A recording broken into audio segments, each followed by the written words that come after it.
Hello, Scorpio. I owe you an apology.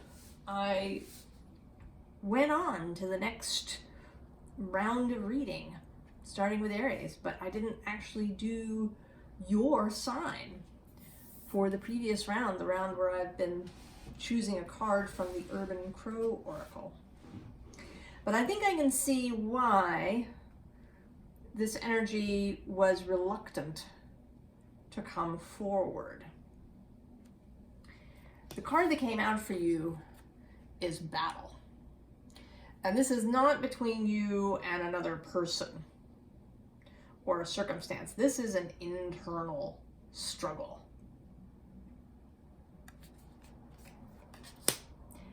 And I think that it's one that you really don't want to talk about. Kind of with anybody. It's a real, right, you really feel a deeply, sort of a deeply private struggle. We start here with inner core. And, right, there's this dove flying out of here. But today I feel like he's sort of running away. He is fleeing the scene. That whatever's going on in there, right, is difficult. And, you know, there's all these hands, right? I don't always see them, depending on how I'm looking at the card, but today I'm really seeing them. All the hands. And rather than being sort of joined up here, right, kind of in a nice heart shape, they feel like they're sort of pressing inwards, right? Like they want to contain this turmoil that is happening.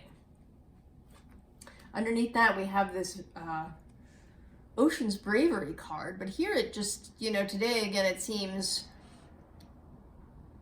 like you're frozen there, afraid to take a step in any direction because you might fall off. So I don't know how many Scorpios this reading is for, but perhaps there is a little bit of flavor in it for everyone to a greater or lesser extent. And we move on to this magnetism card. And today I'm really sort of noting, right, that there's the struggle here, right, is with this little child self and then this image of Saturn. And I talked about this in a different reading about how Saturn, especially when we're young, right, when we're children and young, can be this restrictive, domineering, dominant, authoritarian force. Right? That's sometimes how authority and maybe parents, teachers, other people can be in childhood. Right? We have limited choices. We're sort of stuck where we are. And it can feel, like we're under the heel of something, under a great weight. And it isn't until we get older and have experiences that we can reconcile with Saturn, that we can see that a lot of what we thought of as Saturn, as, you know, what Saturn is about is really kind of our societal distortion. But at the moment, you're really feeling some weight, some sense of restriction. And at the other end, there's this call to adventure, to change something, to take a new step.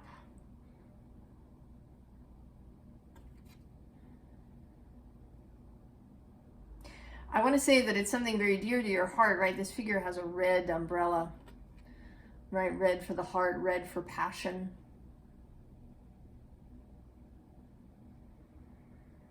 And there's also, I don't always see it, but there's this eye shape here in the center. So perhaps a reluctance to be seen, or a reluctance to see. And I also want to say that this has something to do with relationship. I don't know, maybe you want to tell someone you love them. Or maybe somebody has said it to you and now you're frozen. Scorpio.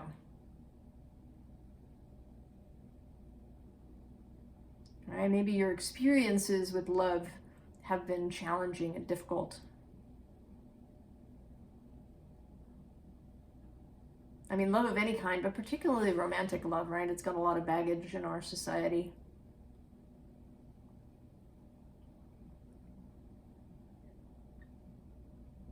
But there's something, right? There's something about being seen, about revealing some aspect of yourself in relationship. And it might not, right? It might not be romantic. It might even be, you know, in a creative process, perhaps with someone else. I don't think that it's very mundane, right? Like just, you know, being honest with a coworker. I think there's something deep here. If it's work, it's a really significant partnership of some kind, or collaboration. Because we have this life breath card. It's kind of feeling, you know, like life or death.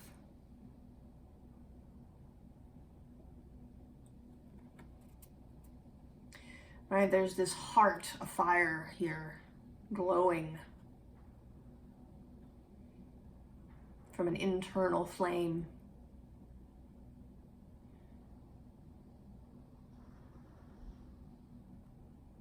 Something, right, something wants to take a breath.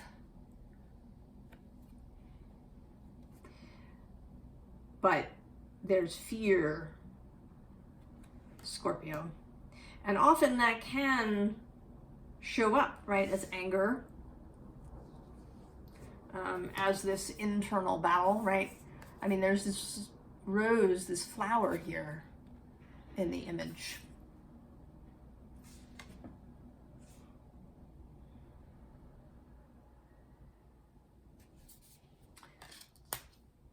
Right, that sometimes a call to, right, to be vulnerable, to be open about how we feel can make us feel embattled. And then there's this card, right, also often feels to me of overwhelm, of, you know, this pile that seems insurmountable. What am I going to do with all of it? Am I ever going to be able to, you know, deal with all of these things?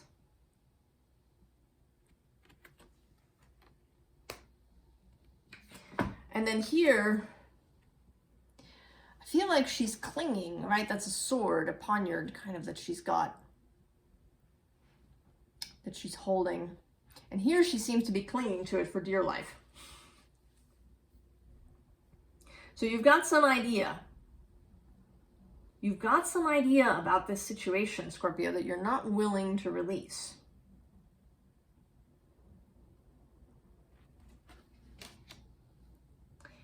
And there's something that underlies that needs to be seen, that needs to be revealed.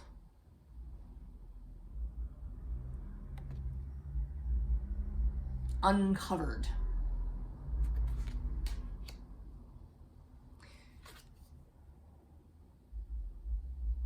But, right, your inner protector is ready to do battle to keep you safe and to keep that aspect of yourself safe, whatever it is. right? To keep that belief, to keep that idea, because it's worked so far. You are still alive, you're here, you've been through your life, however long it's been, you've made it. So we want to, right, holding on to that idea. And it may be an idea about who you are in love, who you are in relationship, how relationships work, how you need to be in them in order to be safe.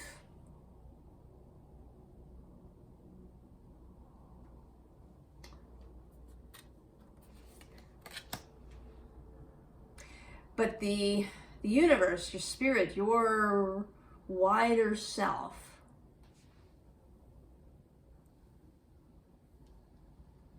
has their own message for you. They have their own message for you of the star. Healing energy.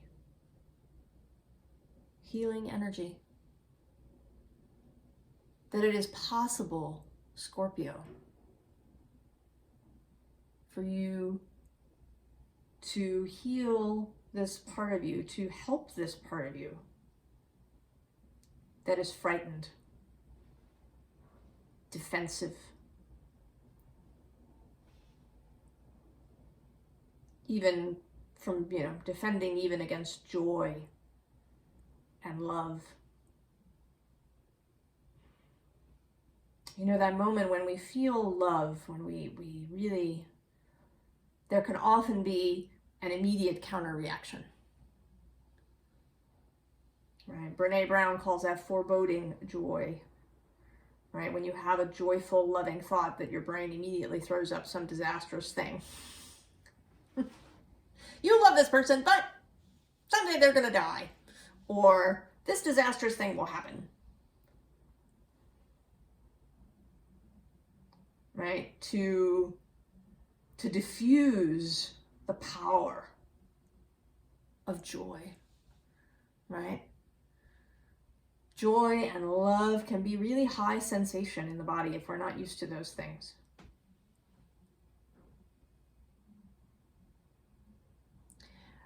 But your soul, your heart, your invisible companions, they are absolutely here for you. And they want to help you feel that joy. I mean, they know that you're clinging to this idea, to this sword. You don't want to give it up. There's others to choose from, but you're holding on to the one you've got.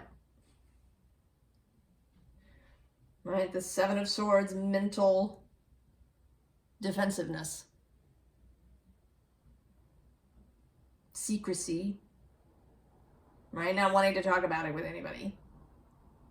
Not wanting to ask for help. But a new sword is coming.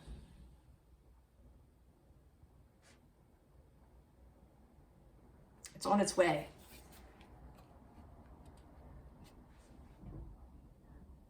This Knight of Swords is bringing it. The Son of Swords. Flying in with this new sword, this revelation, insight, new idea.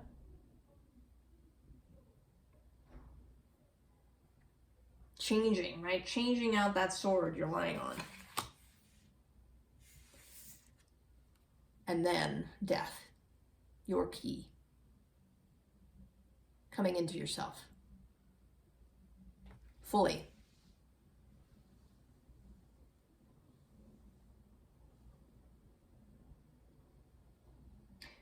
And, this transformational energy comes again and again in our lives. It's the beauty of you, of Scorpio. This ability to transform. to be the compost for new life, for new things to emerge.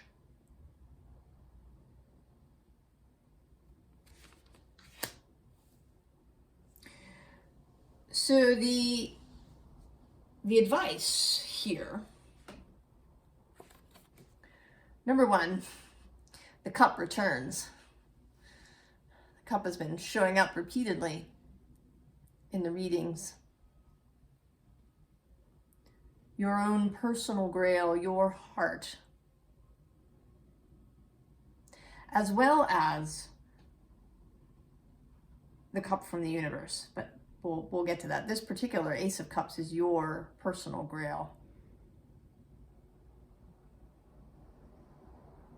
That is overflowing, right? You are a loving being, Scorpio. Your ability to express that may have been distorted, a little squashed, hindered by your experiences in childhood. But it is there. It never went anywhere. Often in spiritual circles, they talk about soul loss. But I think that's not like a semantic error. I don't think your soul ever gets lost.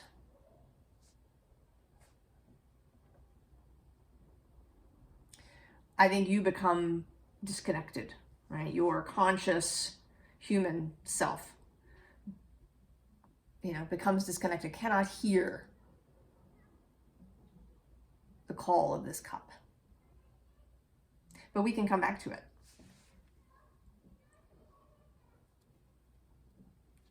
We can come back to it. And the suggested way,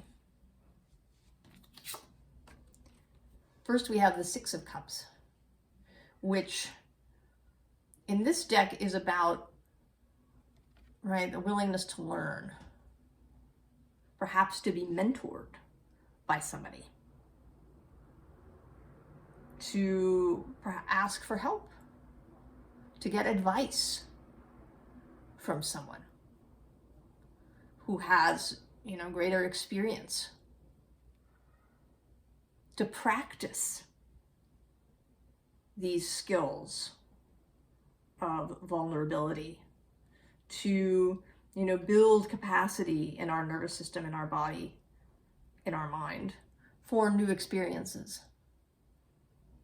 for higher sensation, for challenging feelings. So that when we encounter these things, we don't, have a reflexive reaction of freezing or fleeing or fighting.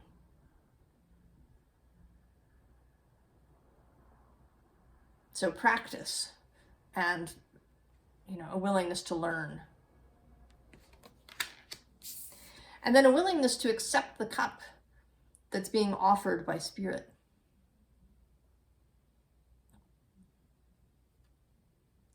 If we've had difficult, relationships in our past, we may see Spirit in that same light, right? How do you trust? How do you even trust Spirit necessarily? That may be particularly true if you had sort of authoritarian beginning to your spirituality, if your family saw the all that is, saw God as a very authoritarian figure. Right? There's programming to undo. But the willingness to accept this cup of love and healing from the all that is, from your own wider self.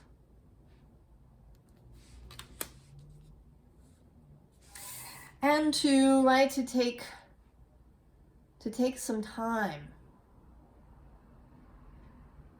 not necessarily to isolate yourself from everybody, right? This is the Three of Sacred Circles, the Three of Pentacles, There may be somebody in this hut with you, but to take time for introspection, for, right, there's these spirit beings, crow and bear here. Self-examination, introspection, and with the body, right? Not all up in the head, right? This is Pentacles. And, you know, perhaps it might include somatic practice. It may include really getting to know your own body and how, you know, you can feel things in your body that tell you which way to go and which way not to go. It may be working on bodily healing, you know, if you have some health issues that are happening for you, which can often accompany emotional and mental disturbance. So taking the time, and perhaps doing it in collaboration with a therapist or a practitioner, an energy worker, a really good friend.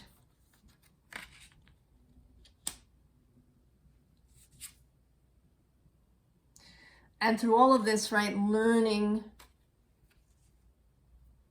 mental discipline and clarity. Right, because these things kind of, right, they go together. Right, heart discernment and mental discernment. The heart and the mind are meant to work together. They're not, you know, meant to be in opposition to each other. We've just, you know, we've separated them and kind of put them at odds with each other. But that isn't the way that it is. They work beautifully together if we give them the chance, right? What we need to do is to remove the obstacles to this by working through our history, perhaps, being mindful of what triggers us, right? Noticing what gets us up into our head, what is painful and triggering to us. Noticing where our fears lie. We don't have to go down every single road, but just to really sort of get a sense of it. You know, what is the flavor of things that really, you know, heightens our anxiety? Right? Find that you know, sort of the crux of it. You know, because usually, right, there's 2 or 3 things that are the most challenging to us when we encounter them out in the world. Right? Things will often have, you know, they may seem like 10 things, but when you examine them, right, there's actually, you know, just 2 or 3 really core themes. So finding those places, being willing to look at them, to share them with another who can help you.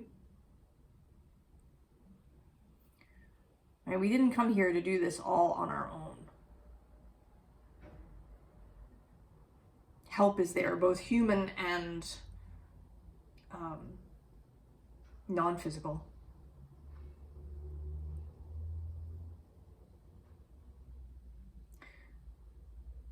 So I hope, Scorpio, that you hold yourself gently and with kindness and compassion for your own difficulties. That you are, right, that you hold yourself as you would this little child who might feel fear.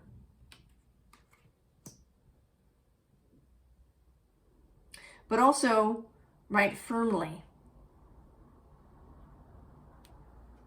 Right? Gentle but firm as you turn towards a different way of moving through the world.